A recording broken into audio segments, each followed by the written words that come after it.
Halo teman-teman semuanya, jumpa kembali dengan Kak Ari. Kali ini masih dalam pembahasan part of speech yang berikutnya, yakni tentang conjunction, atau disebut juga sebagai kata hubung. Nah, kenapa namanya kata hubung? Karena berdasarkan definisinya, yang namanya conjunction itu adalah sebuah kata yang connect. Connect ini artinya adalah menghubungkan. Yang menghubungkan dua bagian dari sebuah kalimat. Nah, apa yang dihubungkan? Yang pertama contohnya adalah contoh. Kita gunakan conjunction-nya atau kata hubungnya adalah and. Di sini kita punya bread and butter. Nah, ini bread ini adalah satu kata. Butter ini adalah satu kata juga. Jadi, di sini fungsinya conjunction ini menggabungkan dua kata. Contoh yang kedua. Up the stairs and along the corridor. Di sini kita punya rangkaian kata. Jadi ini disebut juga sebagai frasa di bahasa Indonesia ya, atau phrase in English. Ini juga phrase. Berarti di sini yang digabungkan itu adalah dua frase, phrases. Atau seperti yang ini, Ram likes tea and Anthony likes coffee. Nah, di sini kita punya sebuah klausa ya, terdiri dari subjek dan verb. Ada subjek, verb, and object ini khususnya. Kemudian ini juga sama. Nah, ini adalah dua klausa yang digabungkan menjadi satu. Pertanyaannya, ngapain kita butuh conjunction? Nah, conjunction itu allow us, maksudnya adalah memungkinkan untuk kita menyusun sebuah kalimat atau menyusun kalimat-kalimat yang kompleks dan juga elegan. Dan juga untuk menghindari choppiness. Choppiness itu keterpotong-potongan dari kalimat pendek yang jumlahnya banyak. Jadi misalnya kita menulis sebuah deskripsi. Kita akan membandingkan dua contohnya di sini. I like cooking. I like eating. I don't like washing dishes afterwards. Meskipun pesan yang disampaikan ini jelas, tetapi kita melihat potongan-potongannya. Nah, ini akan terasa lebih enak, akan terasa lebih indah ketika kita menggabungkannya. Kalimat-kalimat yang pendek ini bisa kita gabungkan menjadi sebuah kalimat yang sedikit lebih kompleks. Contoh penggabungannya menjadi begini. I like cooking and eating, but I don't like washing dishes afterwards. Nah, di sini tiga kalimat ini digabungkan menjadi satu kalimat. Di sini bagian yang pertama ini mempunyai kesamaan.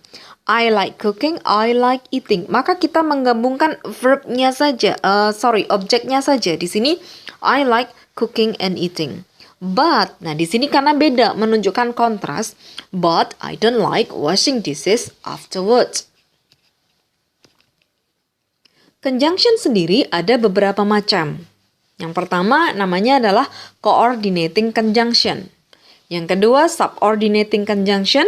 Yang ketiga kita punya correlative conjunction.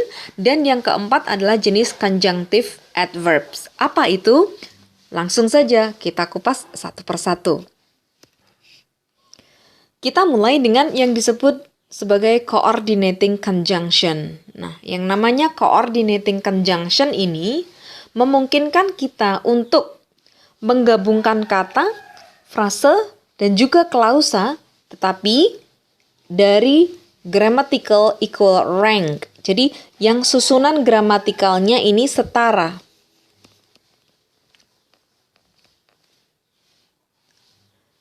Kemudian coordinating conjunction ini selalu terletak di antara dua kata atau dua klausa atau dua frase yang digabungkan. Jadi in between, di antara.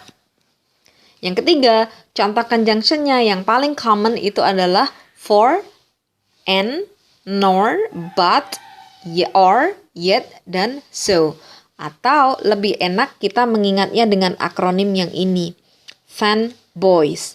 For, and, nor, kemudian be ini but, o, or, yet, dan so. Oke, satu persatu. For, biasanya kita mengenal kata for ini sebagai adverb of time, yang artinya adalah selama. Akan tetapi ketika dia difungsikan sebagai conjunction, maka artinya ini bukan selama, tetapi dia mengandung arti because atau karena. Contoh di dalam kalimat, John berpikir dia punya kesempatan bagus untuk mendapatkan pekerjaan itu. For his father was on the company's board of trustees. Karena ayahnya ada di dewan direksi dari perusahaan itu. Nah, di sini ini artinya sama dengan kata because. Yang kedua, and. And ini fungsinya ketika kita mau menambahkan informasi. Jadi, kalau terjemahan dalam bahasa Indonesia, and ini artinya adalah dan. I have 1 cat and 3 lovebirds. Saya punya 1 kucing dan 3 burung lovebird. Tolong tenang. Mari kita lihat dan tunggu. Nah, ketika kita menggunakan yang namanya conjunction, ada catatan bahwa kita lihat polanya di sini ya. I have 1 cat and 3 lovebirds. Di sini adalah noun.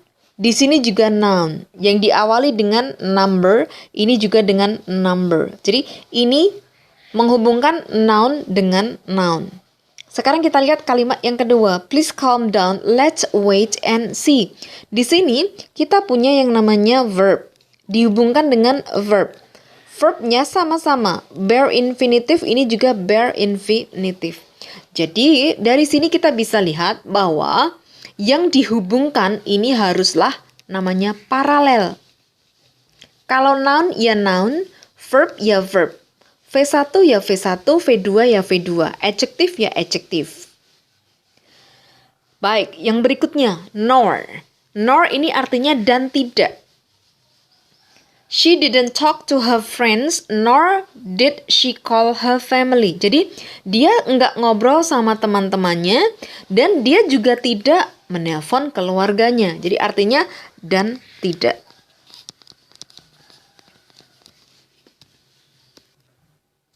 Selanjutnya, kita punya but. But ini jelas artinya adalah tetapi.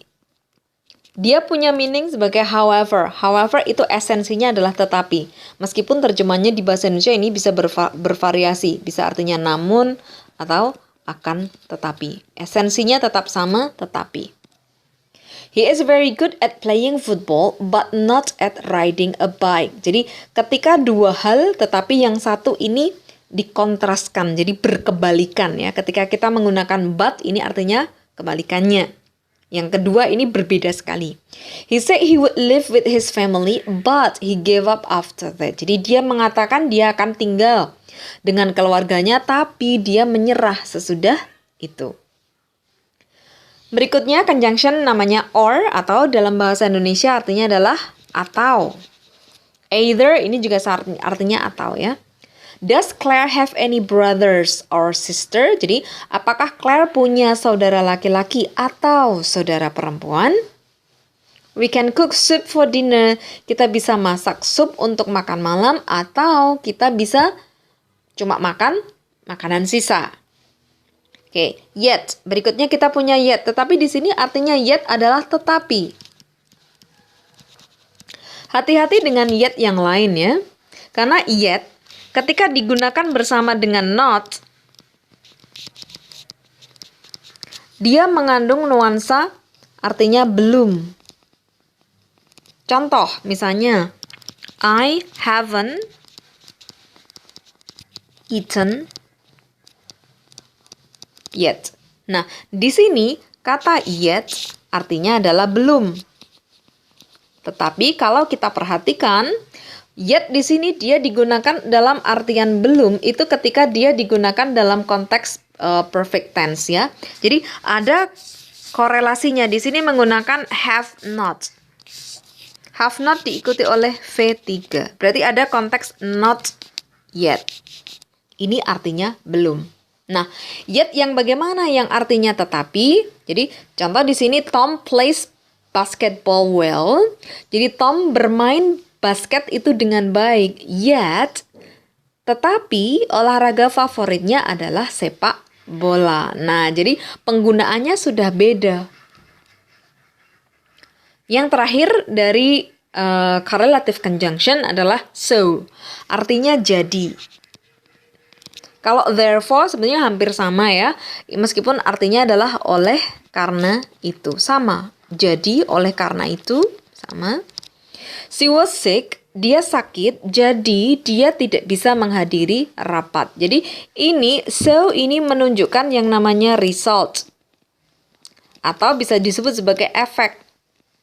Efek dari sakit, maka dia tidak bisa menghadiri rapat.